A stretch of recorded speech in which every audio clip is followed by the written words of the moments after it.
Thank you so much, Prof. We appreciate you. God bless you, sir. So, please, let's rise up and give him a round of applause. It's a privilege to have you, sir. God bless you, sir.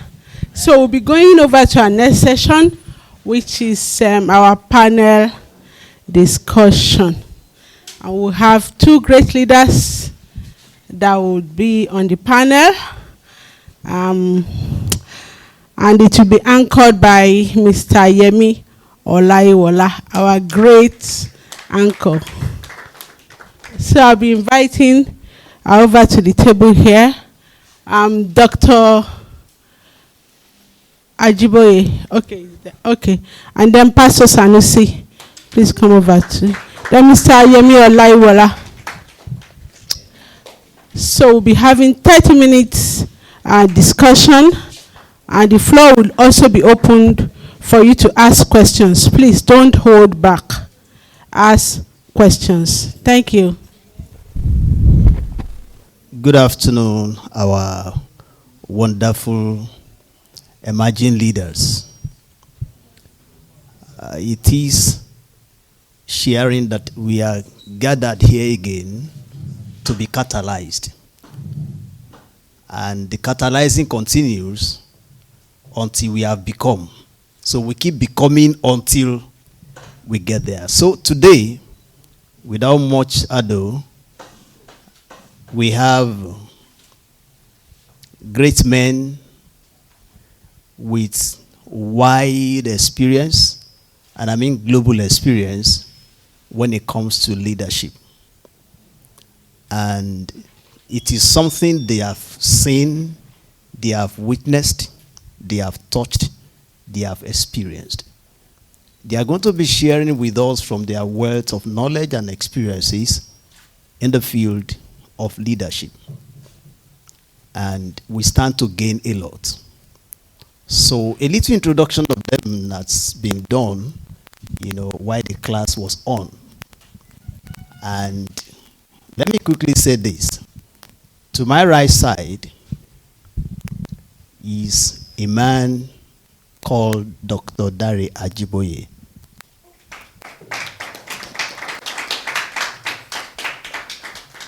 He is a management expert,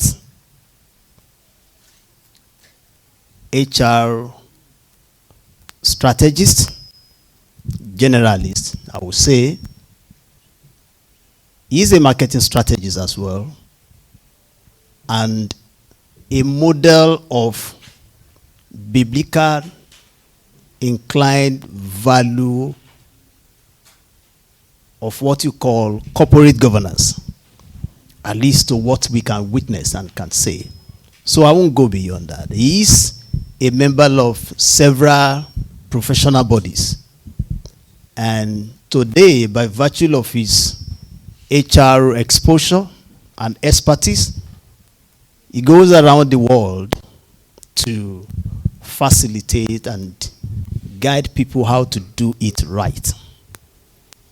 And I have my boss by my left-hand side that you all know, Pastor Samuel Sanusi, who is currently the CEO of the Bible Society of Nigeria. And they share some things in common. They are both authors. They have authored a number of books that I won't be able to. They didn't pay me for advert. I will have started to mention it. So let me just say that in the passing. I have the mic. Right. So Pastor Sanusi is equally a member of several professional bodies. And he's somebody who is still emerging, a leader who is still emerging. He told us that he has been with Dr. Guduru and he's still learning. He keeps learning. And every time he meets you, he tells you, when I grow up, I don't know when he's going to grow up. When he becomes Pope, maybe then he will have grown up. Have I grown up? Yeah, he's still growing. So he's a leader and he's still emerging. And that's a good example that whatever position you found yourself, you don't see yourself as you have arrived. You keep learning. And is a man that God has blessed with a heart of bringing water out of the desert when it comes to raising money. He's a good fundraiser. And if you want to be a good friend of him in the morning, talk with him about money. In the afternoon, talk money. Before you go to bed, talk money. Then you are a great friend of his. So we are privileged to have this great man.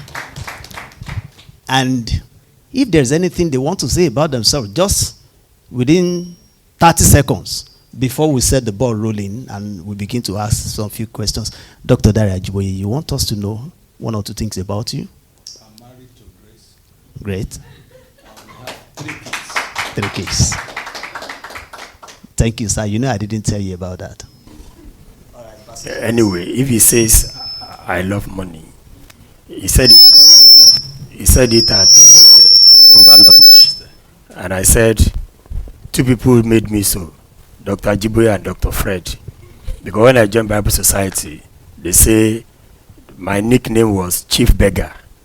So, and what does a beggar do? He begs for money. And I'm still begging for money. Because I need money to run the Bible work that God has committed to my hand. And anywhere I go, I do tell people that I'm a man that is blessed among women because I live in the girls' hostel. My wife is a woman, and I have 3 girls. So am I not blessed? Okay, I will start with this, and anybody can start immediately. Today's leaders are celebrated for charisma and not character. Trending but not always trusted. So how do we, as emerging Christian professionals, lead with integrity in this noisy, image-driven world? That's a crisis we face. And we know you have experienced this and you have seen this. How may we, I repeat, lead with integrity in this noisy, image-driven world where we have charisma celebrated than character, and we have, what you see, image that trends, and yes, these people they can't be trusted. Dr. Ajiboye, you want to share your experience with us in that? Yeah, thank you very much for this time with you here. When you talk about leading with integrity, I think it simply means walking the talk. Integrity is a challenge we have today in our society. When I mean society, I'm talking both the spiritual and secular, because even in the church today, to find integrity is becoming an essential commodity. But to be able to lead with integrity requires that first you identify with the source of integrity. And who is that? Jesus Christ. In the book of Acts, chapter 1, verse 1, the Bible talked about Jesus for all who began to do and to teach. So in essence, Jesus was an epitome of those things he was teaching, and as a result, he lived a life of integrity. So now if you are going to lead as a Christian with integrity, then you must know the source of integrity, and that is Jesus Christ. And I must say, without having Christ in your life, leading in the world of today is difficult, because there are too many things that will distract you from leading effectively. So it's important you know that. 2, you must make up your mind that you will be different. It is not easy today to really stay in our societies, but I've said it earlier, both church and secular, and be able to live a life of integrity, because there are a lot of things that we want to draw you down. So if you are going to lead with integrity, you must be determined, just like Daniel did. He proposed in his heart that he will not what? He will not defile himself with a portion of the king's meat. So it's very important that you lead with determination. You must also be prepared to face negativity. In essence, when you lead with integrity, you'll be opposed. And when you are opposed, if you are not ready to stand, then you fall. And that's why I'll close with this on that. Somebody said, if you don't stand for something, you will fall for everything. Thank you very much. Thank you. Pastor Sanusi. Dr. Dari just shared with us that if you want to lead in this world of noisy, image-driven, platform-driven, rather than character and all of that, and with integrity, you must identify with the source of integrity. You must purpose in your mind, ready to face negativity and stand out. Does that resonate with you? Thank you very much. You initially said something about charisma and character of a leader. In the world of today, there is a lot of mix-up. People now, they hardly look at character. People look at charisma. He speaks well. Is this, is that. So before you know what is happening, you'll be beating below the belt. Before you know that, the man you think is very popular is less than zero. So if you want to, how do you know a man of character? Everybody will be tested one way or the other. So when you test a man of character, in the midst of whatever it may be, he will stand. And like Dr. Ajiboye said, I remember many years ago, I was in with a family, and I was with 2 children. They have many children, but I was with the time I come in the house, and I was telling them about afraid or fear of God. So there was an elderly man who is their grandpa, and the man said, "Mr. Sanusi, why are you talking about fear? Do you fear the person you don't know?" That I came to the house, the children respected me, they respect the old man because they know me. If they don't know me, they will call my bluff. And so today we see so many leaders, either in the secular or in the spiritual, forget about that. They are called any spiritual title, apostle, bishop, whatever. The point remains that, do they have an encounter with the giver of character? There's nothing a man can do if you don't have that encounter. You can only be superficial, whatever you do. By the time the real test of leadership comes to you, you will fall. But unfortunately, the society is so, pardon my word, so crazy after the charisma they can see. Is pulling crowd. I know a particular church that broke off from another church. And the only reason why people follow that young man is because he knows how to use alliteration very well. You know what they call alliteration? Son, SSS, BBB. By the time you conjure it together, oh, right on, pastor. It is well. Yes, thank you very much. Yes, this is going to lead me to another question. And I did this deliberately. I didn't introduce the topic when we started. But the question I asked is leading us into why we are here, something that you will come into when the time comes. Now, what are we looking at? The cultural crisis of leadership. You have model or the kingdom pattern of leadership and the cultural pattern of leadership. And we have what we call disruption or brokenness. And we need to fix this. Of course, in the course of this conversation, we'll get to learn more. I'd like to ask Dr. Dari, where do you think is leadership, or where do you think leadership is broken in today's culture? In today's culture of ours, where do you think leadership is broken? Well, if your question is clear, I'll start by first looking at what is culture itself.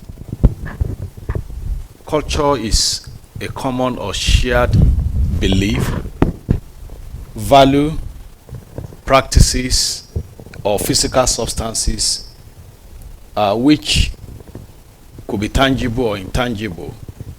Now, when you look at culture and leadership, definitely there'll be bound to be broken tension between the two. And why?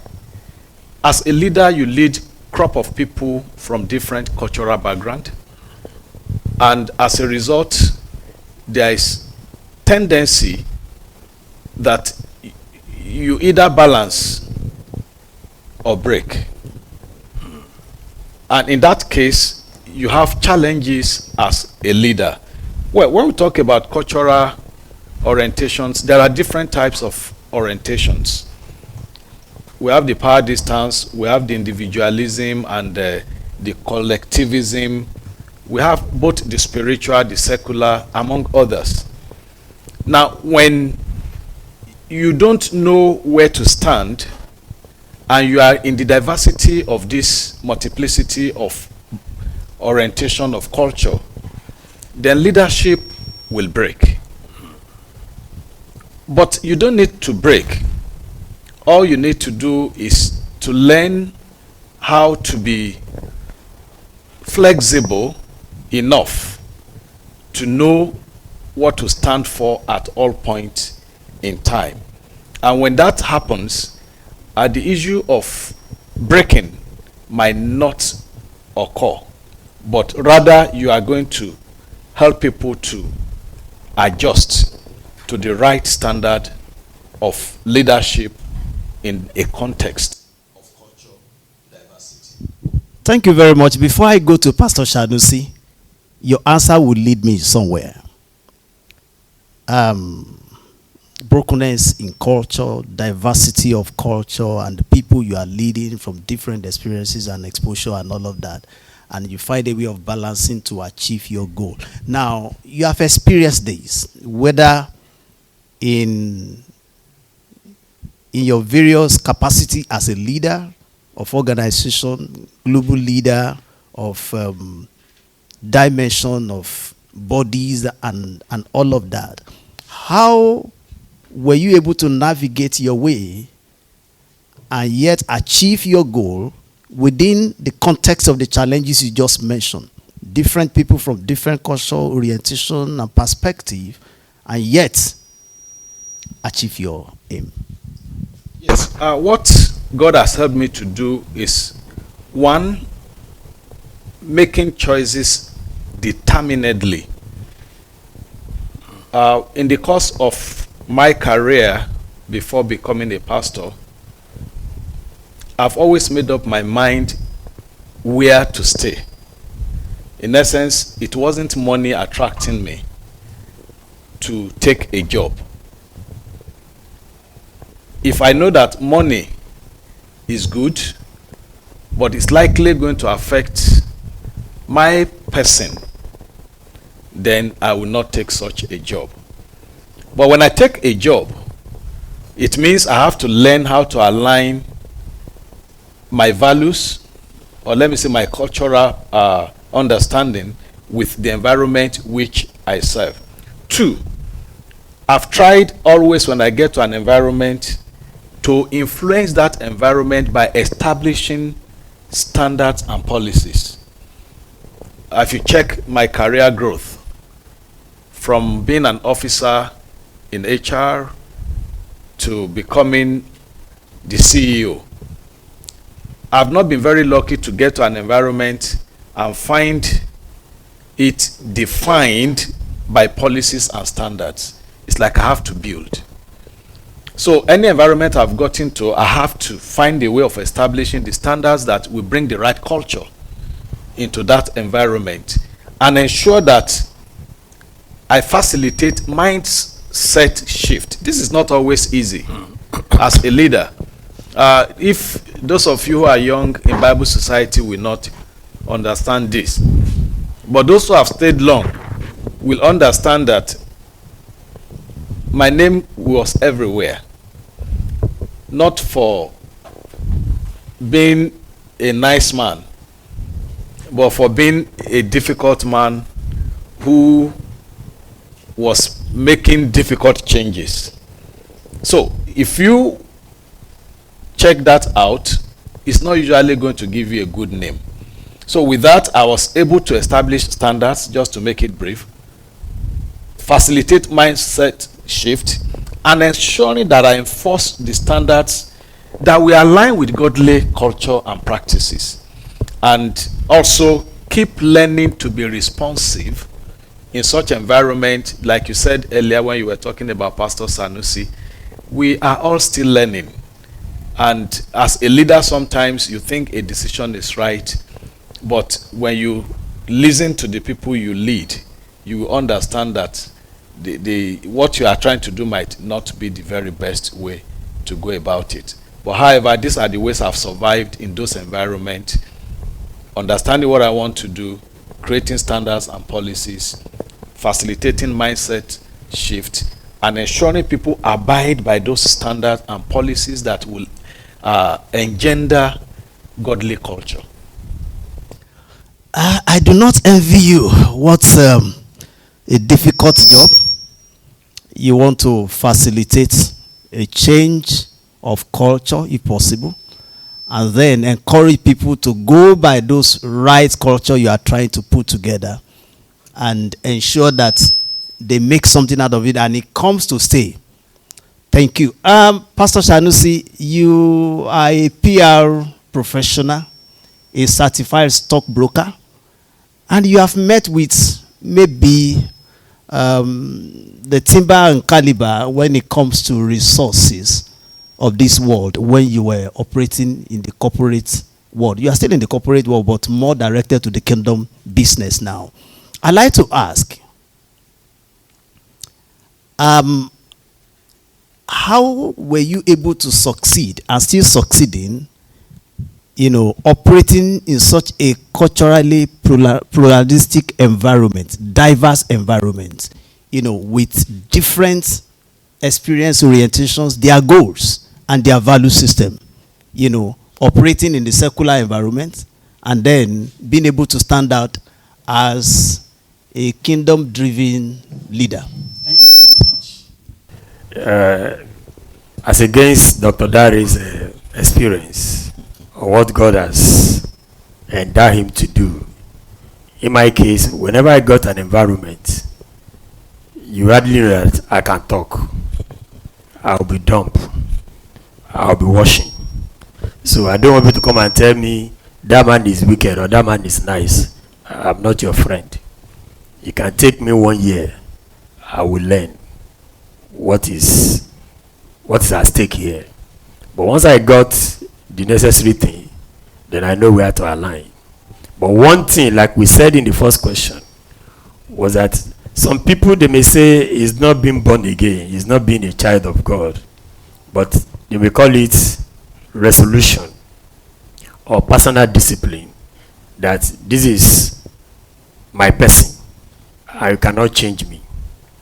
Of course, along the line, what you feel is the right thing, you may later learn that is not the right thing and you might change. So one thing that will help you when you get an environment is have your own policy, have your own principle, but don't be rigid about it.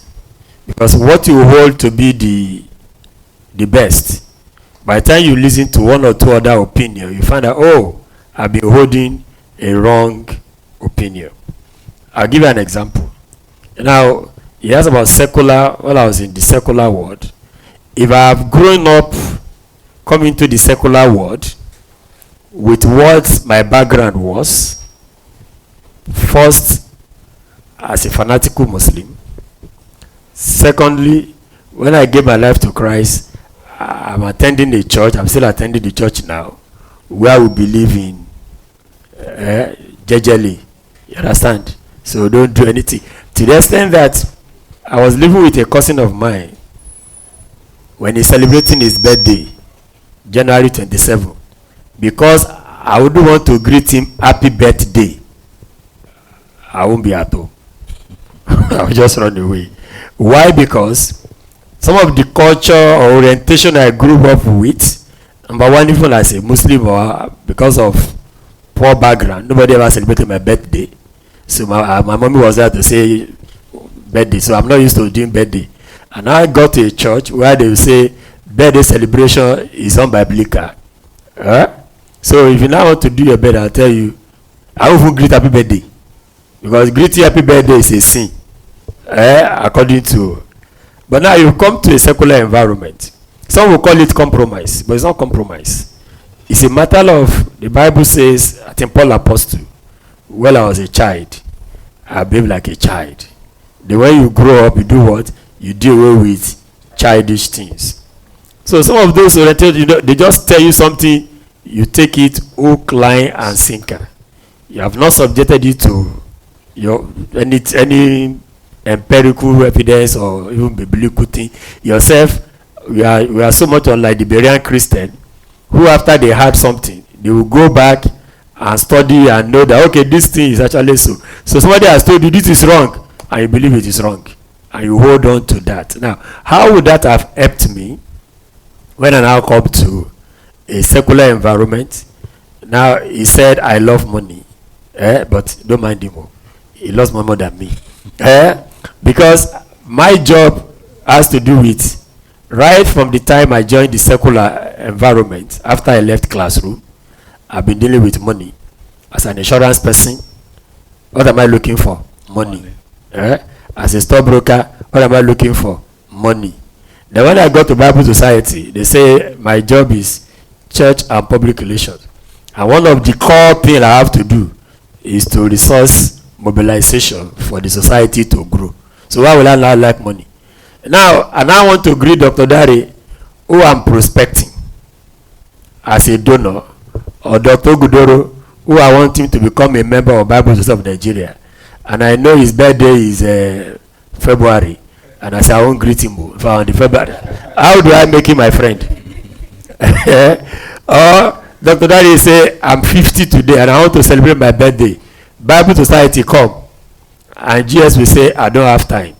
My boss will say, Chibi, you are the church and publication man, go and represent us at that birthday. And I will say, my church, we don't do birthday, I will not go. So, so how do you marry that together? So by the time you explain that, oh boy, what is actually wrong in doing this thing? Excess of everything is bad.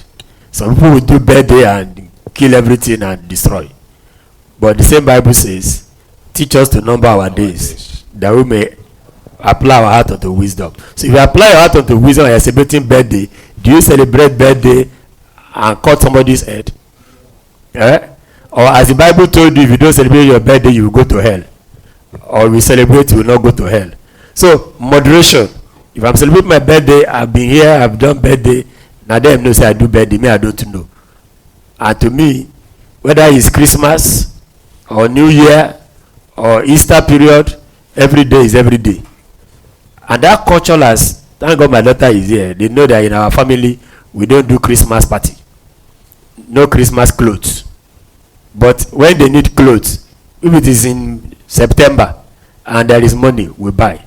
So all this orientation, we need to bring them together and subject it to the word of God. If it's going contrary to the word of God, then we back out. But as long as there's no biblical injunction against that thing, whatever is the culture I belong to, whatever they are doing in that culture, if it's contrary to the Bible, I made a separation. But if it's in line with the Bible, they may practice in different way. I'm a Yoruba man, I want to greet Dr. Gudoro, I prostrate. I meet an Igbo man, and they say, how are you? What do you do? I'm in Nigeria, in the church, they say, if you want to greet a lady, don't shake hand. Then I go to America, I want to greet my colleague, they stretch hand. Will I do like this? Some of them will even come to you, they will hug you and give you a peck here, a peck there. You say, ah. It is well. very much. Yes, Pastor Sanusi seems to be telling us that we should look out for, I think, was it yesterday or day before yesterday, we were discussing this when Pastor Sabitu led some conversation in the scripture, that there are issues that are absolute in the Bible, and we should rather relate with those things, and those that are doctrinal in nature, and if they are not, that they may not be things that will guarantee our heaven or disqualify us from going to heaven. So we should rather bother ourselves about absolute things. Thank you very much for that thoughtful insight. Now, I'd like to ask Dr. Ajiboye, what practical step do we think that these emerging leaders, as they are seated here, should do to win in the marketplace, balancing different cultural orientations and expectations with biblical culture, judging from your experiences, both in Nigeria and globally? More so now as a pastor, where you see many. Thank you. Yeah, thank you very much. I'll start by saying that as emerging leaders who wants to survive in an environment of cultural diversity, it is very important for you to really have clear understanding that there is cultural diversity in the marketplace. Just like Pastor Sanusi said, you can't relate with an Igbo woman who is purely one from the east, just coming to Lagos, and in the morning came to your office and said good morning, not kneeling down, and you want to cut off her head. You are wasting time. That's not her culture. But again, you as somebody from the eastern part of Nigeria must also understand that you are now in another environment that is not yours, and that you don't practice it in your environment, but you are in a different culture. You must also learn that I'm now in a new environment where I need to do what? Balance it. To balance it. And why? If you work in a purely Yoruba traditional environment, and you wake up in the morning, you see an elderly person, and you are saying that in our culture we don't prostrate, we don't kneel to greet, you can be sure that you won't last in that place. Then why are you losing your job just for the sake of rigidity of cultural background? So it's very important that as a leader, emerging leader, you must understand that in the marketplace there's cultural diversity. And if that is the case, well, you define yourself, who you want to be, and allow who you want to be to define you. You may lose your job, no doubt about it, but not for the bad reason or stupid reason. Forgive me for saying stupid reason. I use the word stupid reason in the sense that there are some things that if you do or you don't do will not hurt you. Now, when you are in an environment and you are losing your job for the reason that you are so rigid that my culture is like this, who is to blame? Him. It is you that should be blamed. At the same time, you must allow the big picture in that marketplace to be your driving force. Remember that when you are working in a culturally diverse environment, you must create room for what we call thought space in relationship. In essence, you are here, this is my culture. Mr. B is there, has his own culture. But we have to work together to achieve success. Should we be divided by our culture? No. Let my culture be my culture. Let your culture be your culture. Then move to the third space where the big picture is the driving force and not my culture, neither your own culture. And when you do that, it will help you a great deal. But you must understand the people you are working with, how flexible they are to diversify.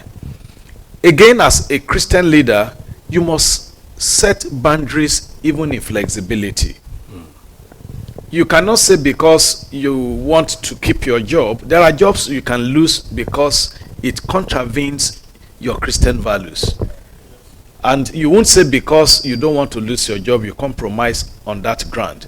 There are things you can't compromise. So under that ground, you must set the boundaries that if it is going beyond this level, then I might have to start looking for another job. You must also be ready to be shining example as a Christian leader. In the book of 1 Timothy chapter 4 verse 12, the Bible says, let no man despise thy youth. Be thy example of believers, not unbelievers. And that tells us that the height of example that the Bible wants us to be is so high. As a Christian, you can be a very simple example to unbelievers. You don't steal money. You don't sleep with women. So that's what unbelievers might do. But to be an example to a believer who is already having a height of cultural what do I call it, standards, is not easy at that point in time.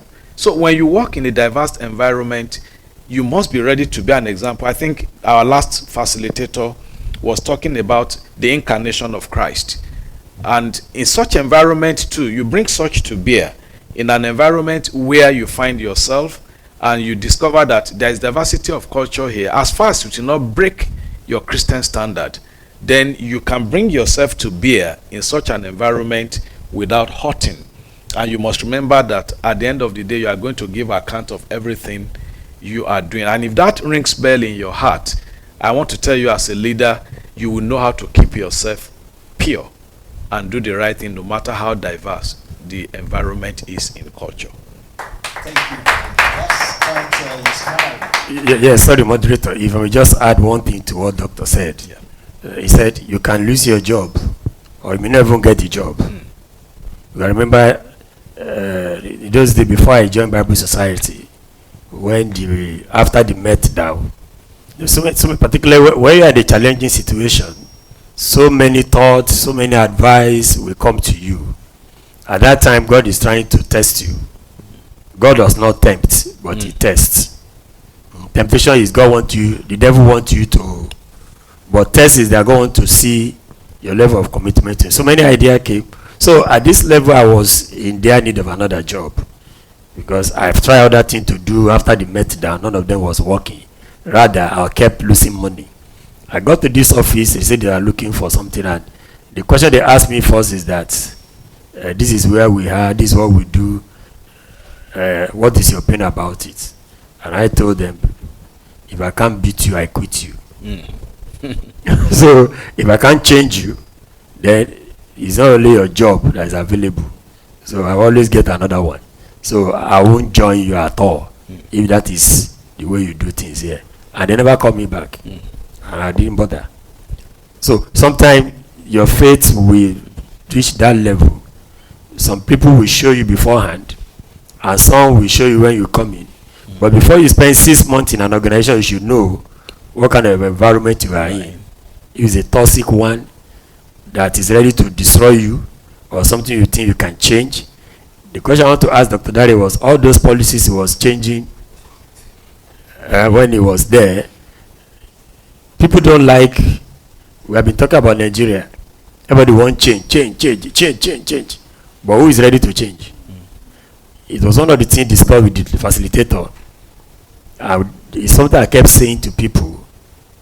If I'm benefiting from this rot, I will do everything possible not to correct it. Sure. Because the day the rot is corrected, I lose my source of income.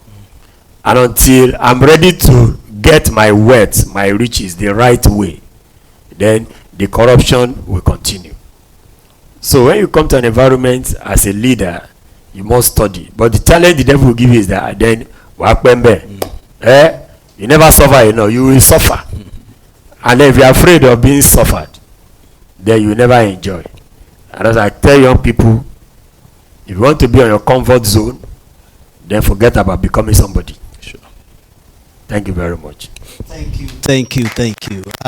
Yes, operating in the marketplace, especially in a cultural pluralistic environment, demands that You are not unnecessarily rigid. You must be dynamic. However, set boundaries. The boundary may mean that if I cannot change you, I quit you. That's quite apt. Thank you very much, Pastor Sanusi. Now, I would throw the door open now for all of us to ask questions. But let me say this, time is not our friend, but this is important, and I like panelists to please quickly do this under a minute.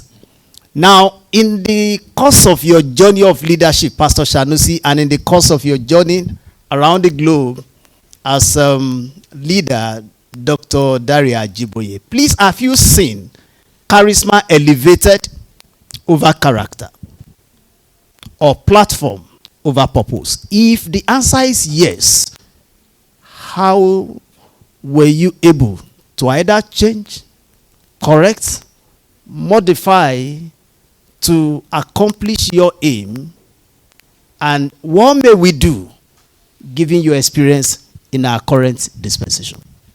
Yeah, thank you very much. I would say that yes. I've seen it even in the church today. Charisma is promoted above character. Also in politics and everything we see around us, charisma is elevated.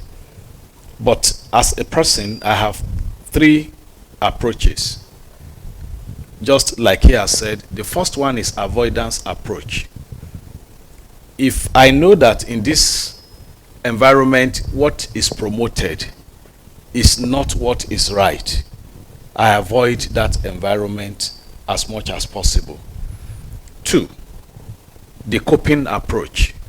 If it is an environment I cannot quit, for example, you are a pastor now, it's difficult sometimes for you to quit except God says leave. So in that environment, what do? You have to develop a coping approach. And at that point in time, you have endurance. You have to endure. You have to also ensure that even though you are punished for it, you just make sure you keep your standard, keep to your standard and all that. You are not going to breach it.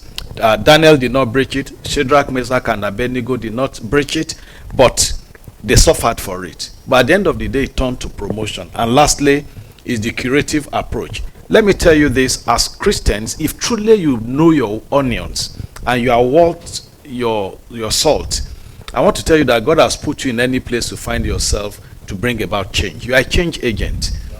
It's not easy, but I can say that by God's grace, in most of the environments I've found myself, God has used me as a change agent. I'm still going through the same challenge even now. That my name is everywhere. That is even worse than this man has. We're not doing it like this before. Why is he bringing this? And these are right things to do. But what do? You cope with it. Then you stand for the purpose of being salt and light in that environment, but be ready to face the consequences. Thank you very much, Doctor. Now we have open door to ask our questions. Our emerging leaders and our panelists are here to do justice to your questions. I equally want to encourage Dr. Ogudoro, please do not keep your wisdom away from us. If there's anything you think you need to share with us, we appreciate your insight in some of the things we are discussing here. All right, can we let's take numbers, please, so that I'm sure. Okay, 1, 2, 3, 4. So we have just 4 people. Thank you very much. Let's start from number 1. Thank you, sir. Thank you so much for the session.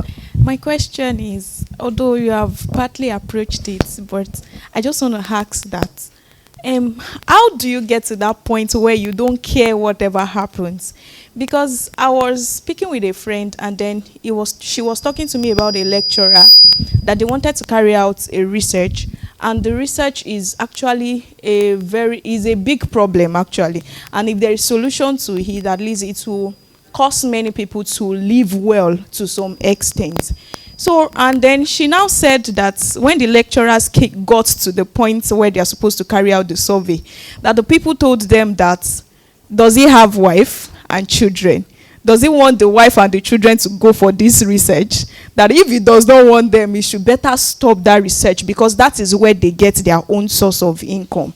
And personally, even before she told me, personally, that's one of the things that I've also been looking at.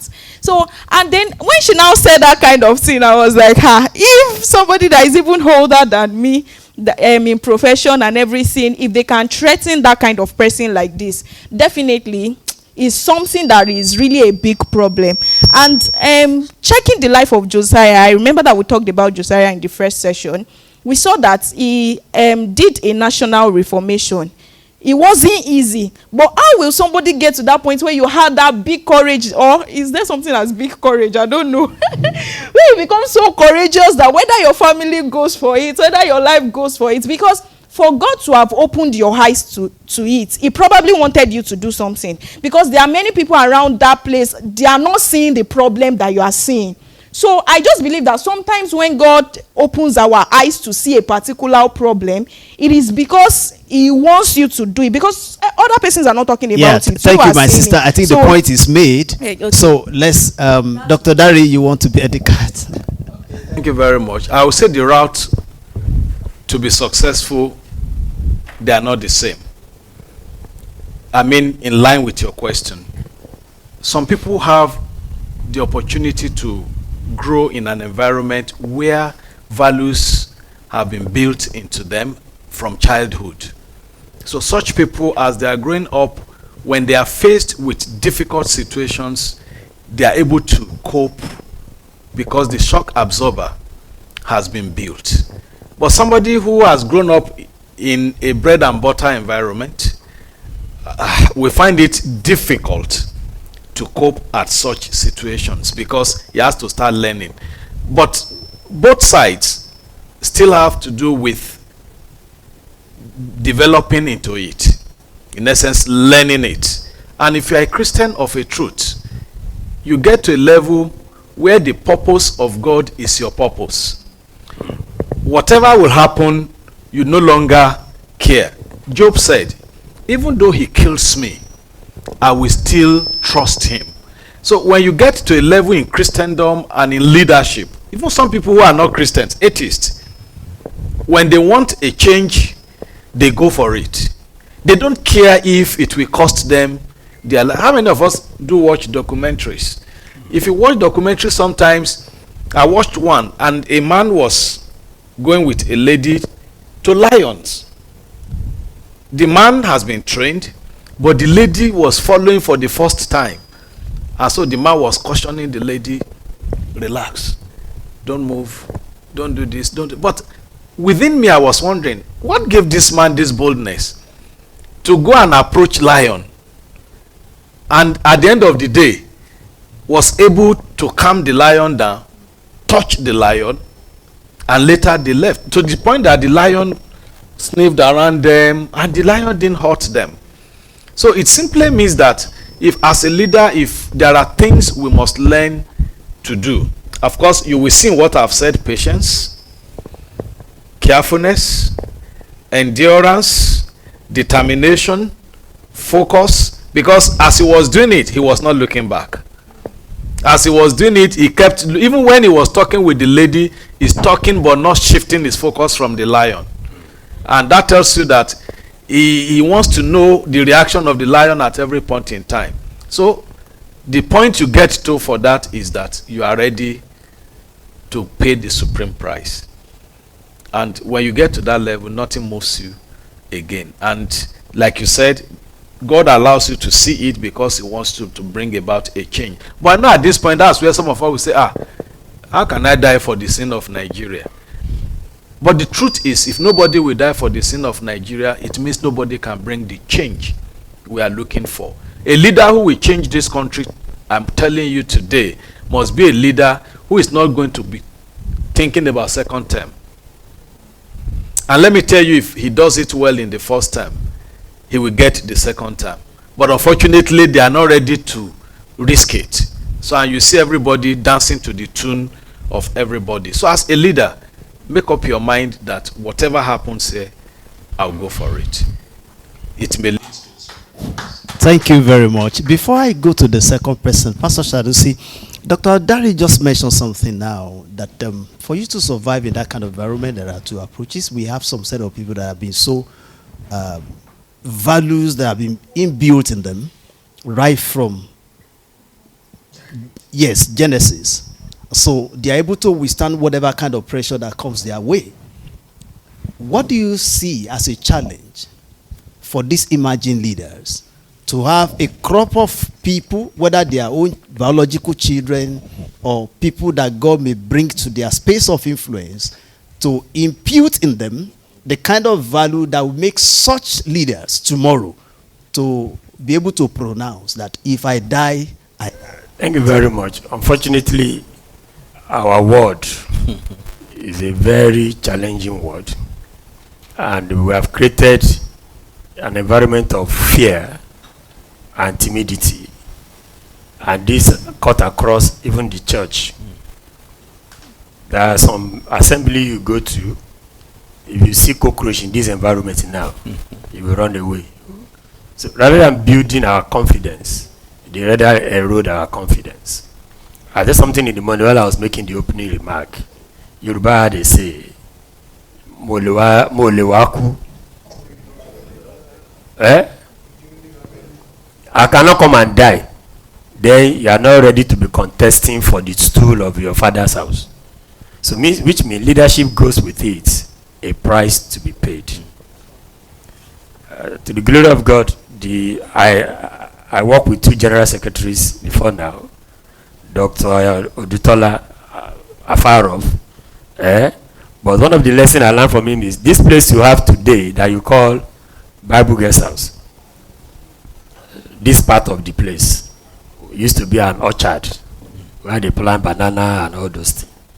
And there was a small 3-bedroom flat. So if you are the general secretary, you live there. Then when you have a guest, the guest lives here. And people are used to that kind of, when I become GS, I already have an apartment for my guests to sleep.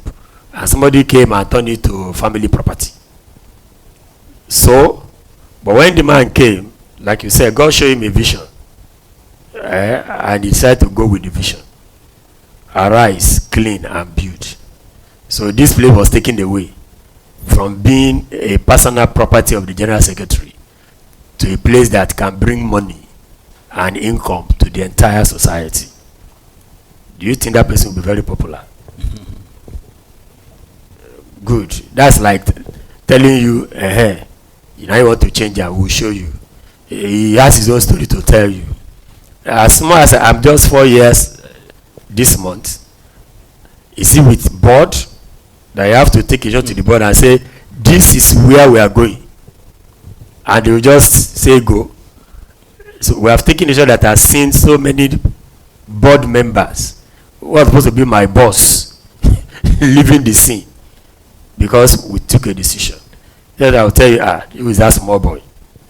So when you want to do things like number one, you must have God. The people will call it God. Daniel did what he did, not because he has God. He has the God and he has the God. And he knows that even if I die, no trouble. On this job of leader, somebody will have a dream. I dream if you travel tomorrow, plane will crash. But you have signed for the job. What do? In April this year or May, they say our next AGM is going to be Meduguri. Hey! Everybody say Meduguri, Boko Haram place. Me, I cannot go. And it has been happening. When it became the GS 2013, our AGM was taken to Taraba. Some people, because of that one, they did not qualify. Say, I will miss our target this year, Taraba. Not. They won't go.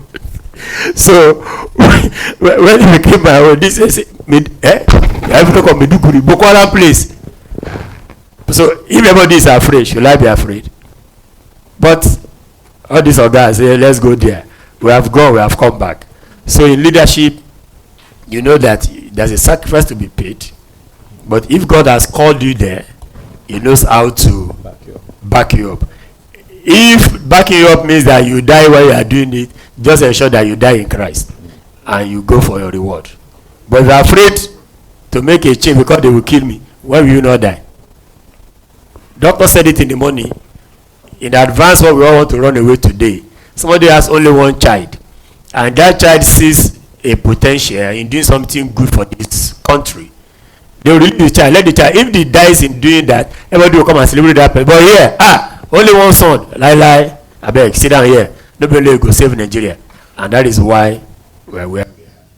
Thank you very much, sir. Thank you.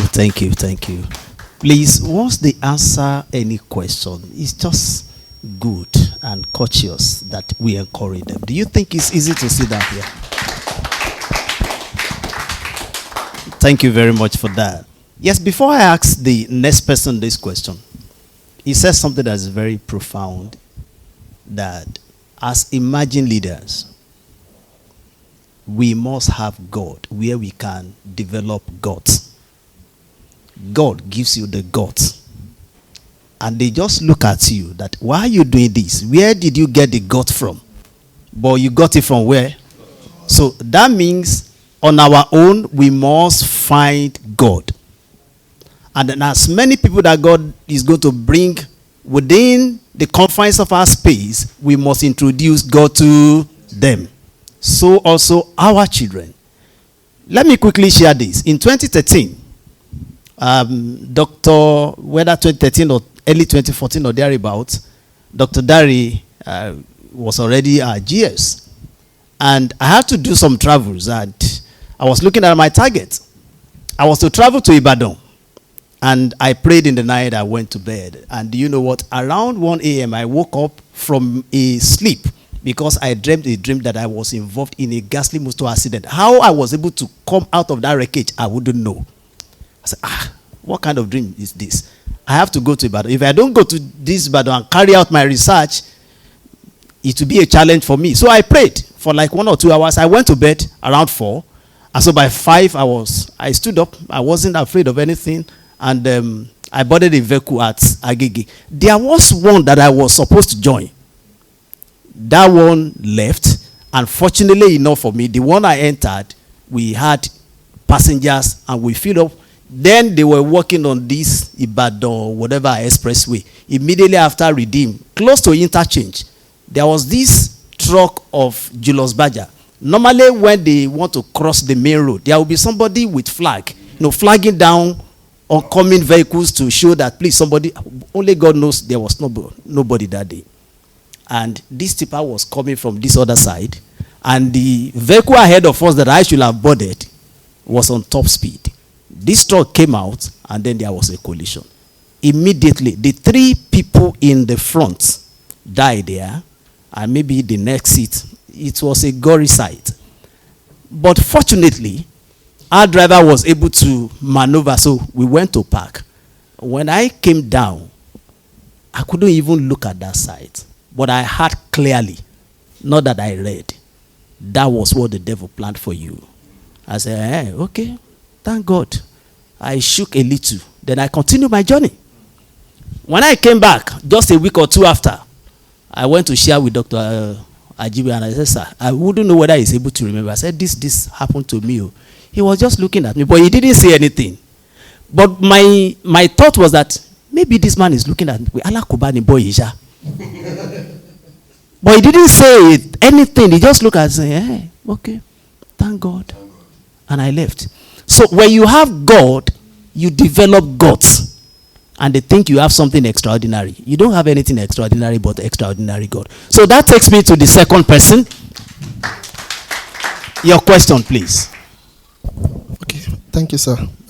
Part of the question have been touched, but I just want to ask where he concluded it that we should learn to absorb or try to be patient enough when some decisions have been taken in the Christian setting. I want to ask that if at all we find out that there are some things that are not right, based on the fact that you are leading a group in the church setting, and then you have a lot of Gen Zs that they are full of disobedience. I've tried many times in the past. We do take some, but I found that in Yoruba they say that so All those things You need to interpret because it's okay, not sir. everybody sit there. We don't need to send our children to the lions to be devoured. And then I tried to be cautious about it, because anytime we punish anyone, you'll just find that the person will not come back to the church again, or maybe they will start misbehaving. It will even go extra miles. So, sir, is there any way I can still balance it? Is there room for me to balance it? Because the present one now, we are being careful not to do the same thing. We don't want them to go back to the world. We don't want them to join the world. And then we know that there's a setting, the moral ethics should be followed. How can I work it out as a leader? I want to believe that it is still that if we are not part of the Gen Zs, it simply means we might be missing something in our approaches that will make them not to accept it. I don't want to believe that the Gen Zs don't take corrections. I have them in the house. And one day my last born were talking, and she complained. You people, you don't understand me. But she made a statement that struck me. She said, in the school, even my friends that are not Christians, when I'm going through some things, they know how to say it. They know what to say that will make me to. Wow. Wow. I said, oof, something is wrong here. So it means that there are people who understood the way to talk to her, how to talk to her, when to talk to her, and she would take it. But for me, I was brought up under the tutelage of, where are you going?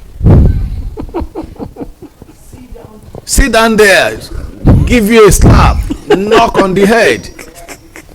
And we thought we could change them. No way. That way, no. So, and as much as we even try to align with them, don't forget that these things, we grew up with it. Sometimes you would have flared up, you would have done some things before you realize that I've made a mistake. And that is even when your emotional intelligence is sharp. If not, you still want to believe you are right, and you are chasing them away. So I will suggest that if you relate with a generational kind of people that are not at the same level with you, why not learn how to relate with them? And when I was coming here, I went to our finance secretary. Well, if it were to be in other churches, maybe they will say AGO finance or director of finance. And I said, of course, he happens to be also a pastor in the same church now. So I went to him. I want to go for a program on leadership and all that. He said, why did you not tell us so that we can be there? That because when we don't learn, we are dying without knowing. So if you want to really relate with this generation, in fact, as a matter of fact, now I'm working on something.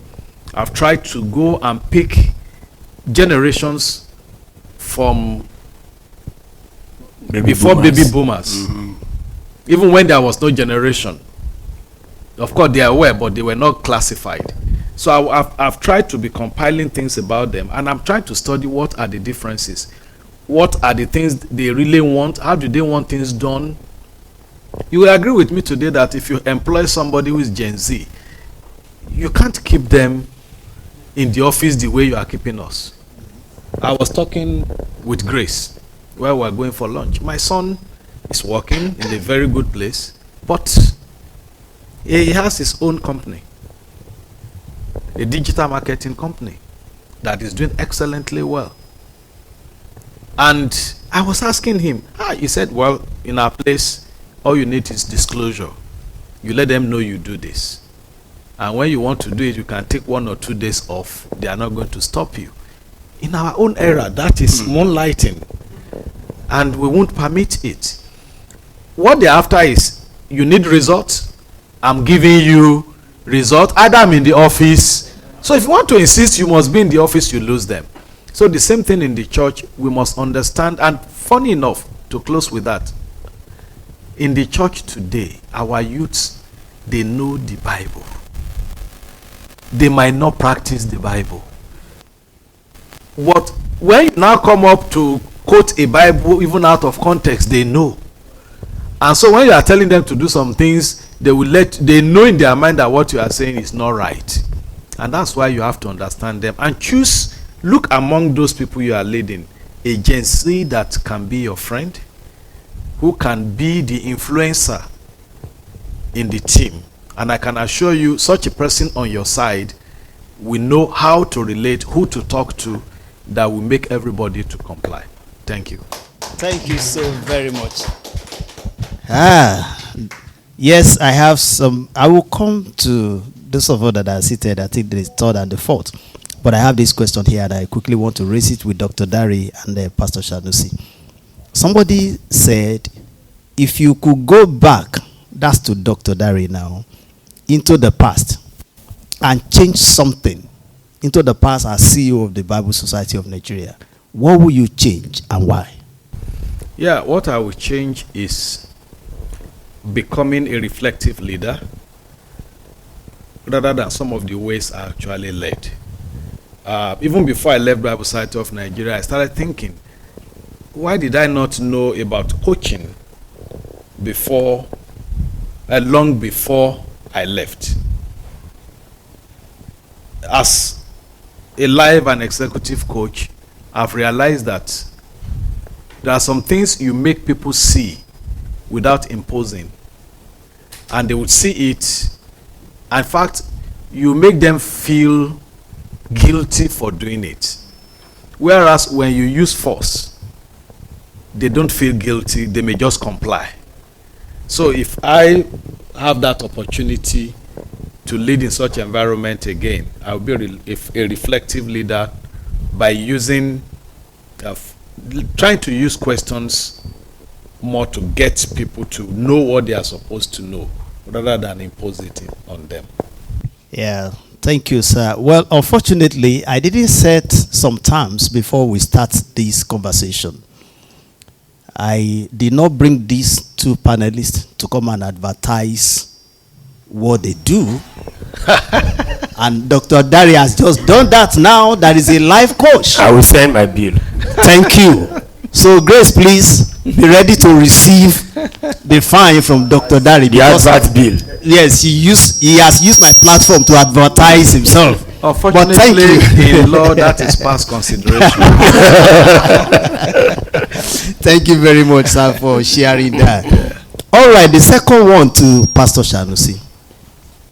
As a CEO in this tough economic time and individual differences of employee, okay, you preside over people with different orientation, exposure, and all of that. What is your greatest fear?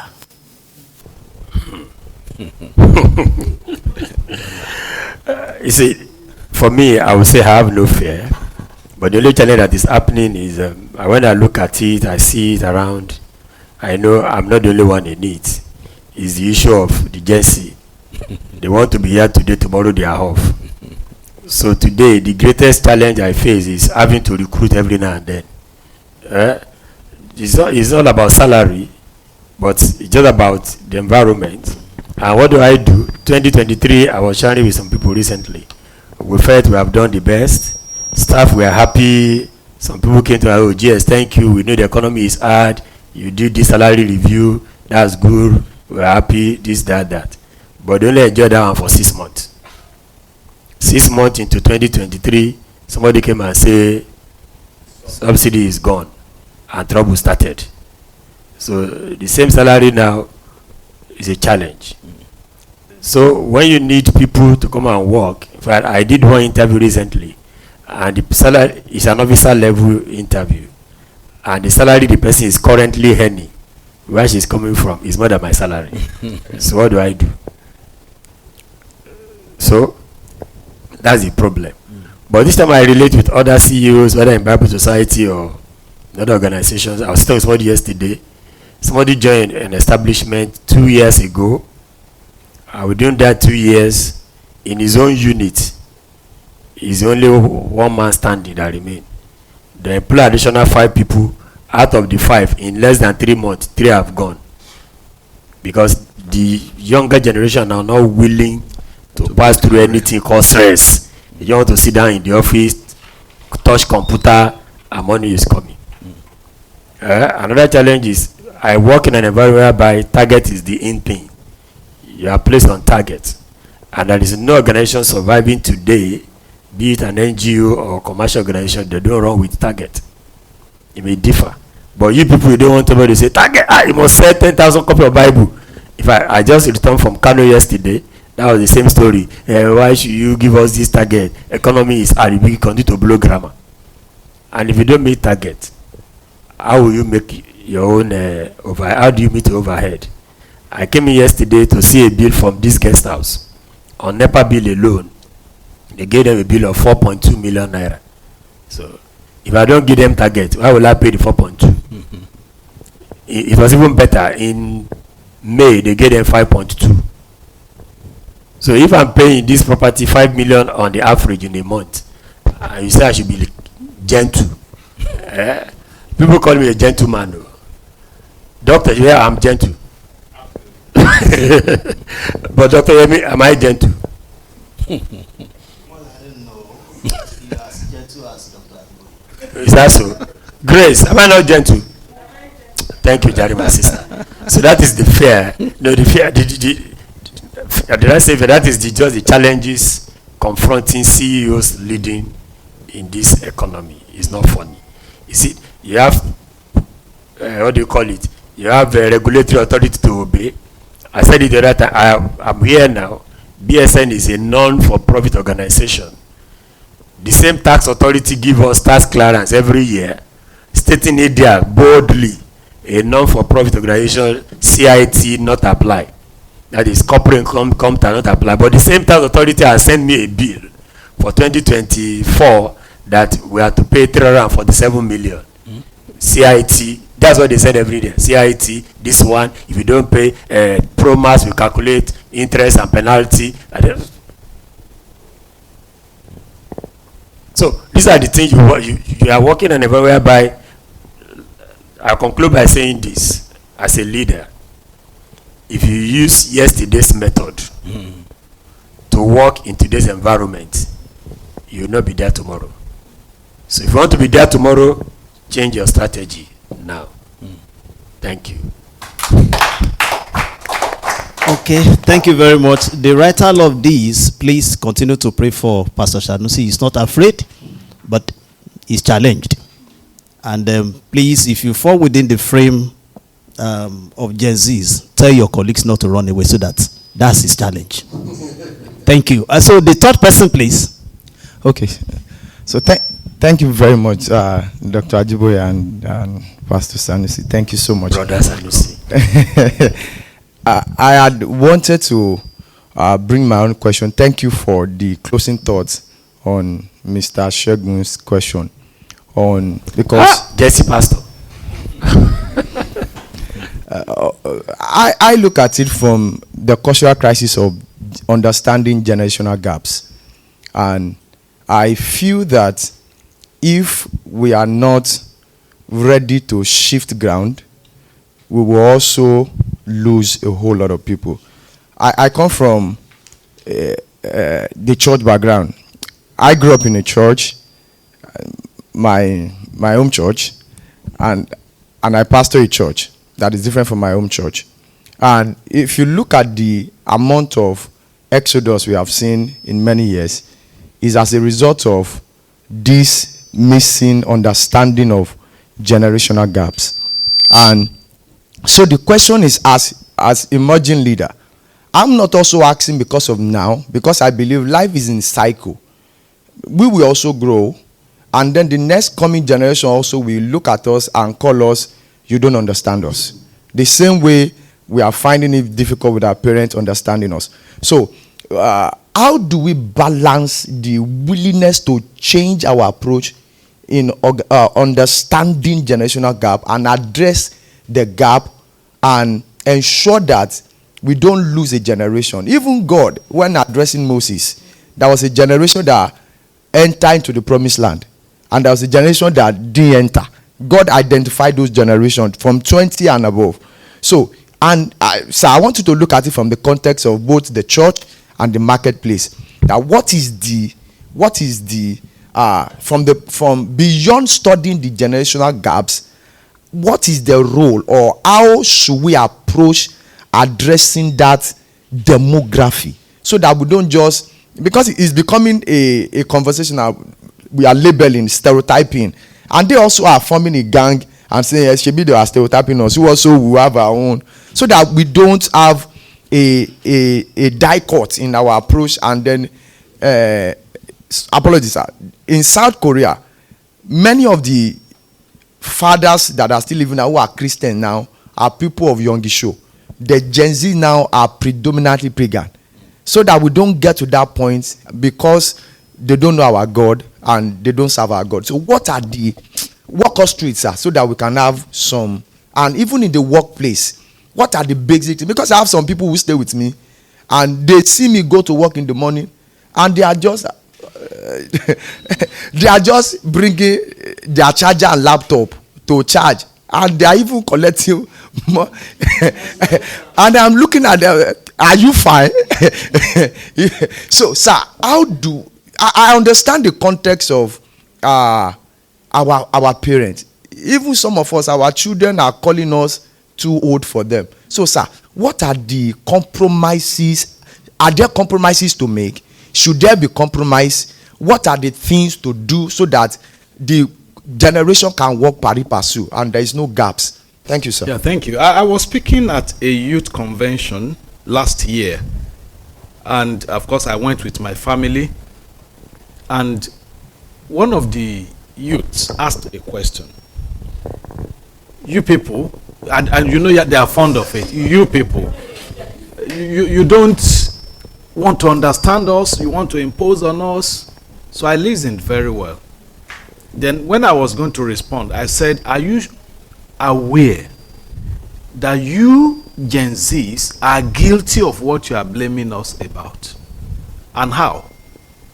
You also don't want to understand that we are coming from a different background from yours. And as a result, you also want to impose on us how we should relate with you. We are guilty of the same thing. That's the truth. However, either in the church, in the secular, I think to really be able to compromise, do I say compromise, or to balance it, I would say it's very simple. We can't change the standard.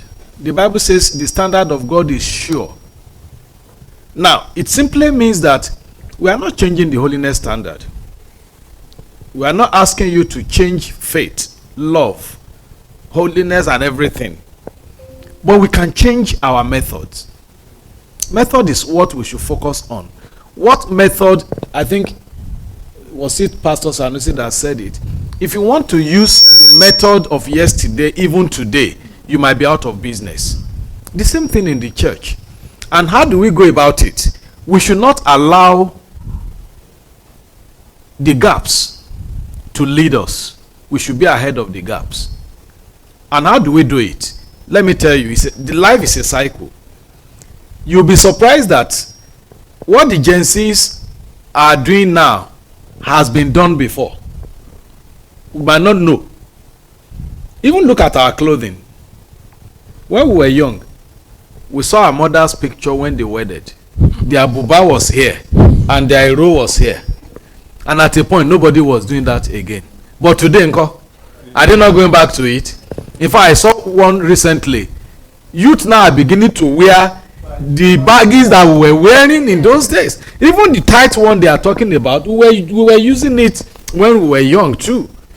So it's a cycle. So it simply means that church organizations should have a form of research that will inform what the past has been. And these shifts don't happen over time, I hope we know. It doesn't happen suddenly. It happens, or they happen over time. Now, if they have a unit that is studying the changes, they will not be caught napping. So it simply means that they are aware that things are shifting now. So what do we do? And I hope we even know that the Gen Z is no longer what we are talking. We are talking of the alpha, beta. And now, so it seems, so even the Gen Zs we are talking about is already becoming a thing of the past. Now, how do we now relate with those ones? Now we are grappling relating with Gen Zs when we already have a generation that has emerged and their own way of thinking is already different. And now before we know it again, we will allow that one to catch us, and then we are struggling. So, but if a church or an organization is already studying what informed the alpha, beta, and whatever, how are they reasoning? What do they want? And they are already ahead of when those people will come to the mainstream. They are not yet on the mainstream now, but the time is coming they will come to the mainstream. So what should the church do? What should secular organizations do to make sure that, one, you know their language, you know the method of reaching out to them, and you also be ahead of it. So when they get to the mainstream, you've captured them, and you now see a church taking them away from you. And even you now that is relating with Gen Zs will be crying again. What is happening? They are leaving. So they are still going to leave. That's the truth. People left. Kumuyi left. What's his name again? Bakari left his own church. And so everybody is moving. And again, a time is coming that Bakari will not be relevant the way he is now, if he will not move with time or ahead of time. So that would be my advice. Yeah, thank you, sir. Even the man that asked the question equally left. Yes, that's true. Yes. We know where he's coming Yeah. from. He left. So he left. Well, yeah, the persecution continues. We have signed an agreement. Yes, please permit me to ask Dr. Ogudoro if he has any insight he wants to share with us, because I know you oversee a platform that, some of these things that we are talking about here must have been talked about, or he has proffered some solution. Just in a minute, sir. Yeah, thank you. But I must start with acknowledging the two fantastic leaders you are interviewing. Vulnerability is not something the average leader is willing to be exposed to. But these two people had demonstrated vulnerability. I heard him when he gave response to the question as to, is there anything he could do differently? And he acknowledged that, yes, given another chance, that there are things we would do differently. That is not common. That's an indication of somebody who recognizes the value of lifelong learning, somebody who is open to change, somebody who knows that that success is a road that is constantly under construction. That's what you hear from somebody who sees leadership as a journey that will continue until the Lord calls us home. And we have had similar, messages from him. And so these are people who truly are representing the Lord well, and we should pick a lot of ideas from what they are telling us. I'm happy to hear from Dr. Dare that it is important that we make a deliberate effort to put ourselves in the shoes of the so-called Gen Zs, while we also try to see if we can develop communication tools to help them to also recognize that we too deserve to be understood. Really. Yeah, but we must acknowledge that, as we have always said, change is constant. So we are, anybody hoping that we are going to be able to come up with any tool that will make the Gen Zs learn or fall in love with keeping one job for 10 years. Such a person is wasting his time. Don't do that research, because it will be a waste of money. Yeah, I have got children, and I know how their brain works. It doesn't matter how fantastic the job is. You know, my son is thinking of, you know, he is working in a fantastic organization in the US, but he has his idea as to how many years he wants to spend there. It doesn't matter how many times they want to promote him or how much he's earning. He is thinking about other things. Their interests go beyond money. They want to make impact, and they have their own definition of impact. You get what I'm trying to say? So, and I think Europe and America, they have moved ahead of us in this respect. They are making a deliberate effort to ensure that work environments are constructed in ways that ensure that we are not insisting that people have to show up in a physical office every day. So there's hardly any office in America where you show up 5 days in a week. These days is 2 days in a week, 3 days in a week. You get what I mean? Sometimes they leave it up to you. And what is driving your performance, what is driving how you function is the target. They give you, this is what we want you to contribute within this quarter. How you go about it is not of importance to them, so long as you deliver. So if you are going to sell 30,000, Bibles in a quarter, if you like, don't come to the office. So long as you sell the 30,000 Bibles and you observe the procedures we follow to sell the Bible. Don't just go and carry the money from your house because your father is a multimillionaire and give us and collect all the Bibles and keep in your house, because for a non-profit like Bible Society of Nigeria, your interest is not just selling and getting the numbers. You want those Bibles to get into the hands of people because you have a mission to spread the word of God. Are you getting what I'm saying? So if you develop a system that ensures that you are tracking who is buying the Bible and then the numbers are being delivered, then you are making progress. So by way of summary, what I'm trying to say is that we have to accept our reality. Our reality is that the Gen Zs are unlike us, and we are unlike our own parents. If all of us had our parents alive, when they see the way we are even running organizations now, they'll be wondering whether we are okay. Are you getting what I'm trying to say? So the same thing he was saying about, was it your daughter or your high? So, people look at me from outside in terms of my family, and they admire my family. But the truth is that when I'm with my children, they still will say, Daddy, you don't understand me. Okay? Both of them are in the US, so sometimes when you talk, I say, but Daddy, you should know that our American context is different from that your Nigerian context. So Nigeria is not distant. Okay? So sometimes when they talk, even when you are as internationally exposed, even better exposed than them, they tend to forget that even this abroad that they are in now, you got there before them. So that's how the world was. But don't feel offended and learn humility. Sometimes I say sorry, even when they don't deserve the sorry. Because we need to make the peace. We need to make sure everybody's health in every respect is catered for. So that's the way to go. And for the young man who asked that question about the Gen Zs, he should recognize that there are tools you also can plug in there to be able to do a fantastic job. And I'm happy with a suggestion that Dr. Dare gave regarding don't think that what you're a leader for is that you are the one who is omniscient. You have all the answers.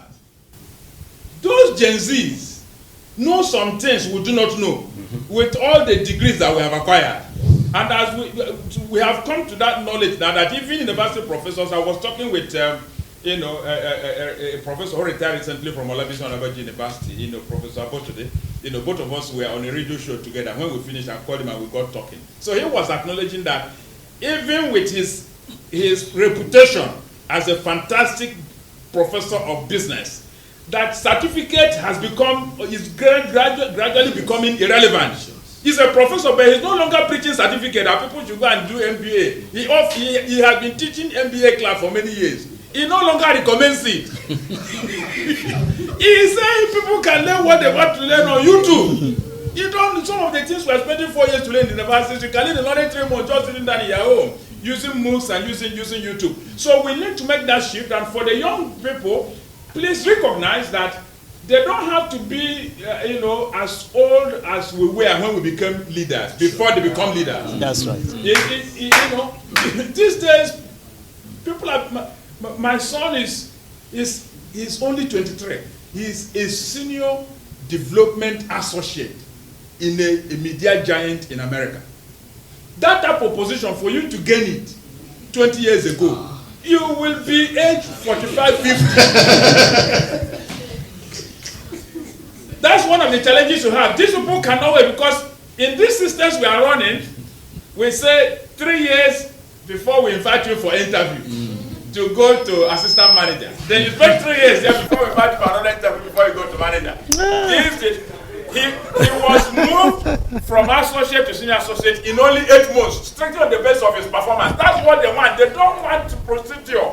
They want to jump it. And don't try to change it. They won't agree. So let them recognize that these Gen Zs are people who too have ideas. Accommodate them. Identify leadership materials among them. Do little and use those leaders to reach the rest. Yeah. That's what Dr. Dare was trying to say. Am I capturing it right, sir? Yeah. So once you get that understanding, don't preach to them. When you start preaching to them, we all do this as parents. When you start talking, I say, Jen and John, please, can you all come and sit down here? They will come and sit down.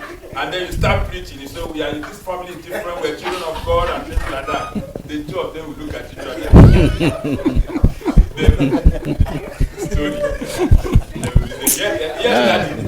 Yes, mommy. And when you finish, then we have had. And when you leave the room, they will stand up and they laugh.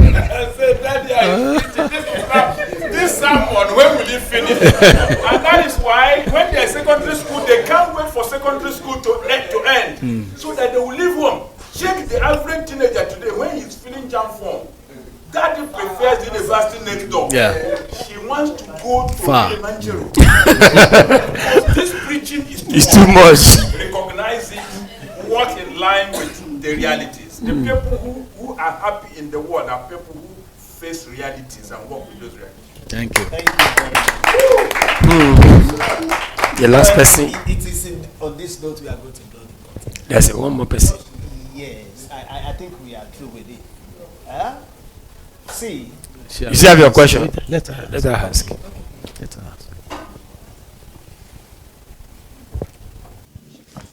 Good afternoon, sir. Good evening, sir. I have 2 questions. First one is for Dr. Ajiboye. So during the conversation, you were talking about mindset shift. And my question here now is, generally, we often admire growth. We often admire the fruit of success. But most times, we often fail to focus on the struggles that come behind it. So now, my question is this. What were the internal battles that you had to overcome to truly shift your mindset? Because during your conversation, you were talking about if you feel that the money is going to affect your personality, you will leave it. And I know it did not just come from, it was not like you were giving birth to that way. It would have been something that influenced it. So how were you able to shift your mindset from, will I say survivor now? Because we see it as, if I don't have money, I'm not surviving. How do you want me to survive without money? So how do you shift your mindset from survivor to being significant, being able to give that value without? Then my second question is going to Pastor Sanusi. We're talking about when you find yourself in a new environment, you take like a period of time to observe.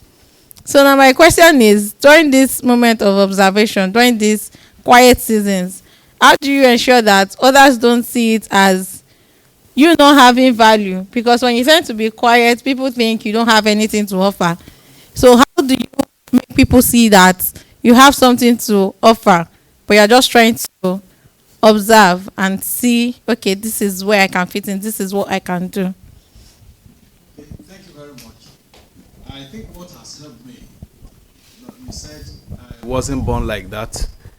Well, you may be right to some extent, but I was brought up in an environment that has helped me. I was lucky to have a father, a mother whose value about money was not the way, it's not the way we have it today. They want character instead of money.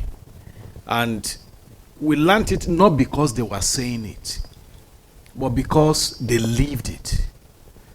My father wasn't a pastor, but by God's grace, the gift God gave to him, most pastors today don't have it. How do I mean? When I see word of knowledge in the church today, people using it, I laugh. You have 1,000 people, and you are saying somebody is here. How will, out of 1,000, how will there not be somebody there? But by God's grace, this was a man who was not educated. But you come to him and you just say, Daddy, in my place of work, there are some issues. I just want God's guidance. You don't need to say more than that. And the old man will say, let us pray. And in Jesus' name. And the next thing you hear is, thus said the Lord. And God will use him to reveal what you are going through and what the solution should be. Is it prophecy? When the old man prophesied, you don't need to be thinking, will it happen? What you are waiting for is, when will it happen? Is it gift of healing? Talk about, as a matter of fact, as at the time we were growing up to know him, he had about 7 of the gifts. And he told us when he was young, before he got married, he had virtually the 9. But as he was growing, anxiety, not having enough time like before, reduced it. Now, where am I going? People will come from Lagos here, MDs, to my village to come and pray. People will come from US and send tape recorder to him in the village. I don't want you to repeat what he said. No, record it when God is saying it. But with all this, he died a poor man. Give him money, he will tell you it is the gift of God, not for sale. If it were to be today, the man will be a multimillionaire. Now, we grew up in that environment. We also grew up in an environment of him rather die than not saying the truth. He wants to tell you the truth. And also, growing up in that environment, I think has helped me a great deal to be who I am today, that I would rather want to go for the truth. I want to go for something that will help my character, not something that will mar my character. So I think for me, I grew up in that. But apart from that, I was not born again.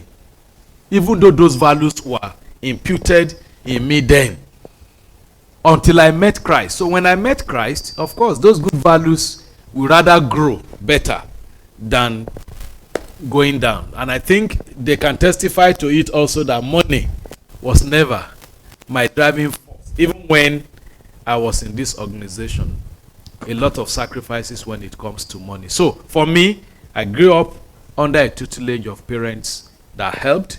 Then when I came to know Christ, again, I was able to uphold those values that are biblical about life and money. Thank you. Yes, thank you very much, Dr. Ajiboye. Before I answer to Luke's question, Dr. Peter, thank you for your contribution. The only challenge I have with the generation, maybe where I work, is that I'm still trying to study people giving in, proving themselves to be something other than, or maybe the education system has not helped matter.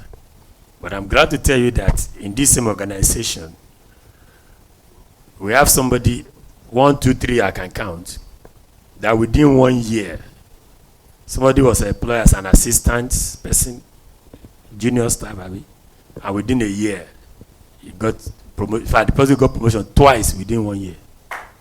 That was because we saw that this is what we need. But unfortunately, most of what we see, and I also have another person who is a senior person now in the system. Same thing happened. In as much as BSN has our process and policy, this and that, we are not, when we see material, somebody, because we're also afraid of losing good hand. In fact, I remember when he was with us, we learned our bitter experience in Ibadan. Not because he did not see, he saw, he advised the people around to do something, and they failed to do the needful. Before we know it, the guy just japa. When I said, and he was telling, did I not tell you, do something to enhance this young man's job? He has more potential than we are seeing. So after that, we never miss it again. So if you see somebody who is a material, we look for a way of. So the idea of when you are in BSN, you do 3 consecutive performances, you get promotion. It's even better. Before now, it wasn't like that. You wait until you wait. But if we see material that this one is a good material, we don't wait. We look for something to add to you to maximize your potential. But the challenge I've seen is that most people, they only have certificates. They can't defend. In fact, I've relieved many people of their duty. Now, you tell me you can do this job. And that is why it's becoming a very difficult thing in our context to practice 100% hybrid. Rather than doing hybrid work in Nigeria, you see many people moonlighting and your job will suffer. Because all they are after is getting the money. Not even trying to prove that I can do the job. All they are looking for is Tinubu has increased for it. This one is not happening. I need more money. They want to do your job 1 hour here. That can happen in America where you do hourly pay. But here is a monthly pay. How will I be sure you are doing my job if I give you privilege of 2 days on the target you will not get? It happened during COVID. Thank God it was the CEO then. During COVID, those who work were the senior people. Other people, they see COVID off day work as holiday. You go and sleep. How do you now appraise me? Sorry, in the recent time, I saw there are some departments in BSN that is easier for you to quickly see. I don't need them in the office. I told them, I don't need you. But they are in the office, they are not performing. You say they should go because they see the job as too difficult, particularly the issue of fundraising. I've sacked about how many fundraising officers now. Now, if you tell them I want your job to be on commission, they don't want to hear commission. You knew me, that's where I grew up from. African Alliance. Even I joined Cashcraft, I didn't join as a full staff. It was later they converted me to staff. And why did they convert me to staff? They saw that even while on the field, I was serious what I was doing. So both African Alliance, Cashcraft, so this guy is a material. But today, if you give an average these Gen Z people to say go and do this one, they rather use your time for another thing. Now, and I told them, look, I'm paying you 100,000 naira per month. You say it's small, for example. But at the end of the month, your productivity is 20,000, and I'm paying 100,000. So who is losing? That is a typical Nigeria environment, particularly as far as my constituency is concerned. People want to collect the money. So if I now keep you 1 month, 2 months, 3 months, I used to have a colleague who say, Oga, what you need now is plug and play. If I see plug and play, I'll be very glad. Can you do this job? Yes, I can do. Okay, fundraising, give me 10 million in 3 months. I don't need you in the office. While I was in African Alliance, even when it was not the issue of Gen Z or hybrid work, they don't need me in the office.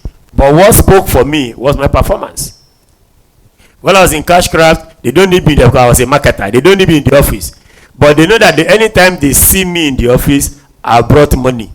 There was no error of transfer. Is it that I've come with check or I've come with cash? You say, hey, this man is performing. Then when the opportunity presented itself to become a full staff, he didn't even interview me because they've seen. But today, give them work hybrid. They are ready for your salary. So I see myself as being the one losing because if I pay 100,000 every month and the value you give me is 25,000, so why do I need you? So that is our environment. So the Gen Z, like it has been said, you can blame us for our rigidness. But when we see those who perform, who knows their honor, we engage somebody in IT, and all you do is just to put in phone. Yeah, I'm not about you giving me phone. Give me results. For 6 months, no result. I want me to keep them. Say, maybe I'm IT. I'll reject it. Which IT? So I'm not seeing results. I should keep you. Before you say, I will sack yourself. So those are some challenges we face, particularly in this part of the world. This my brother here has done a lot of research. It's okay, there is a way of monitoring all these things. We've not gotten that way. Where it's available, our money cannot carry it yet. That's why we still see. I'm saying this because I know there are some Gen Z here in my office. They say, hey, doctor, don't talk am. They should allow us to go. We will allow you to go, but before you go, we also have our, if you can give me results, if you like work in the moon, it's not my business. But I'm seeing you, you are not working. I say go, and at the end of the month, you want me to pay salary. Where is that done? So that you will not say, hey, God don't cash out. They don't tell him, say, he must give us Jesse, you must go. Now, to answer your question, you see, when I say quiet observation, when you come to an environment, they give you a job description. I have my target. I work on my target that I deliver on promise, so to say. But when you come to office, you see that Dr. Dari, he's a wicked man. Oh. You see Mr. Yemi, he's a devil. You see Dr. Gudoro, I don't join issue with anybody. So I try to understudy the culture of the environment while doing my job. Because if I don't do my job, I could be sad. I don't want to be sad. I will do my job so that they won't have anything to say he didn't perform. So once I perform my job, let that, in all the places I've worked, I don't want to see CEO. You don't see me. But the CEO will ask for me. Doctor, you remember, when I was in African Alliance, I came to office one day and I wore a brand new suit. I asked me, I said I won it for my CEO. We're in a program like this and the man was asking some question. And he said, wow. Say, you have won my suit. I thought the man was joking. He brought his tailor. The man took my measurement and saw a very fine suit for me. And so see, and I go to the went and tell the class, this guy is that is. But I don't want to see. But how did the man get to know me to even make me qualify for that meeting? But because every day when they send a report from my branch, they are saying Sanusi. You know, I say, who is this Sanusi? Sometimes he came to the matter. Oh, are you the one they call Sanusi? Good. So when they are having this executive trade, I was not to be part of it. But the market manager said, bring that young man. He should be in this meeting. And I was the only one that won an award in that meeting. So I prefer that let my job speak. I'm not looking for the favor of CEO or anybody. If your job speaks for you, you will be found. And I know some people in my office now. You don't need to tell, even if you're a cleaner, some of them were junior staff. If they give me resignation letter tomorrow, I will not be happy. Because I've seen them as material and we have planned for them. But somebody can even be anything and resign tomorrow. I'll just say, oh, well, thank God. So it all depends. So when I'm quiet, do your job, but don't join issue with anybody. To say this one is this one. Watch, observe, and confirm whether what they say this man is. If they tell you I say Sanusi is a good man, don't believe them. He's a devil. And I always tell somebody, Pastor Victor will say, think like a criminal. So don't say Sanusi is a good man. Try and watch whether he's a good man or they are just trying to promote him to what he's not. And if they say he's a devil, wait and see the devil in him and see whether he's really a devil. There was somebody, when he was the CEO, they have spoken nonsense to the head of somebody and the person wanted to resign. Maybe the Holy Spirit talked to Maoga. And by the time he engaged the guy is still in the system till today. There was somebody he has had, hey, you. Have I answered your question? So relax, no trouble. A round of applause for them, please. Well, thank you very much. This is where we are going to draw the curtain, but before I say a word of appreciation to our panelists, I want to close us with this thought. If leadership is influence, and Jesus calls us to salt and light, then every boardroom, startup, and team you touch should look a little more like heaven when you leave. because that's your leadership crisis and that's your opportunity. Now, on this note, I'd like to appreciate Dr. Daria Ajiboye for this big sacrifice. We thought he was a very busy person when he was in BSN. Little did we know that where God has taken him to is going to be much more busier. So to squeeze out an hour, let alone this number of hours that we have taken from his office, is a whole lot. And so we appreciate that sacrifice, and it's never taken for granted. Thank you for always making yourself available on every platform to pour yourself out more and more. And Pastor Sanusi, thank you very much. I need to praise you more than Dr. Ajiboye because he will sign my check at the end of the month. So thank you because you have been wonderful here. The more you praise me, the more I will not sign the check. Thank you very much. Thank you for sharing those wonderful thoughts. And our participants, you are just wonderful. You've been so excellent. And I believe that some of these things that we have learned, we are going to internalize them and practice them. Start to practice them. And Gen Z, I want to beg of you, in your different places of work, even if you are going to leave tomorrow, leave a legacy that nobody will be able to forget. That they will wish you are still there. That will be my final advice. Thank you very much. Dr. Ogudoro, you are very much appreciated. God bless you. Mama Grace, thank you for giving us this platform. And God bless you all. Thank you.